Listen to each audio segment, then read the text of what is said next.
Hi everyone, my name is Stephanie. I'm an Australian prep teacher and resource creator. In today's video, I'm going to talk about the best kinds of activities for your fast finishers.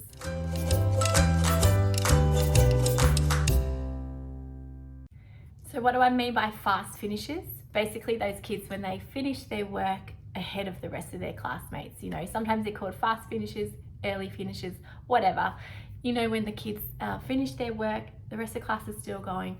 What are you going to do with those kids? So I'm going to talk to you about something called a choice shelf. Now, first up, choice shelves are optional. They're just one of the many things you can do with your kids.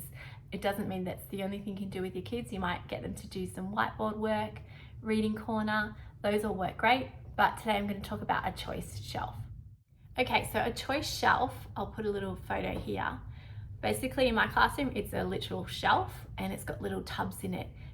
You could use a table if that's all you had as well. It doesn't have to be a shelf, but basically it's got little tubs and you have different activities in those tubs that your kids can choose to do once they've finished their work. So at the start of the year, I had a real focus on things like fine motor skills. Other things were like focusing on, sounds that we had already learned.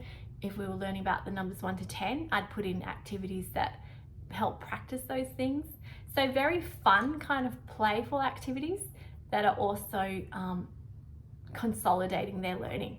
But that's not all. I also put in things like Lego, make a fairy garden, make some wands. I kind of don't mind that they're having fun because they're still, developing skills like working together, fine motor, all those kinds of things.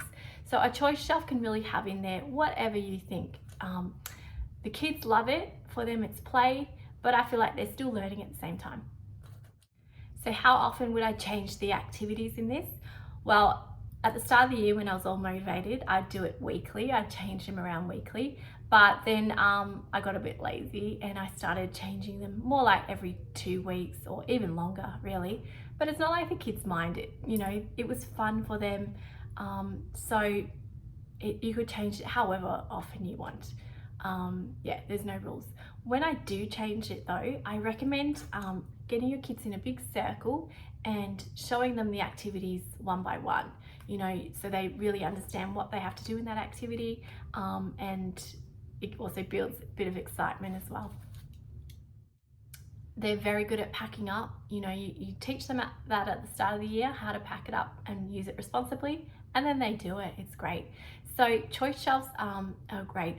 Those shelves that I used in my classroom, those ones, I got them on Facebook Marketplace for $5. So don't go out buying expensive furniture or anything. Check out Facebook Marketplace for any sort of deals. But if you need to know anything more about Choice Shelf, be sure to contact me. I'm at Loving the Littlies, and perhaps share this with any other teachers that might want to implement it in their classroom. As always, please hit like, hit subscribe, and I'll see you soon for another video.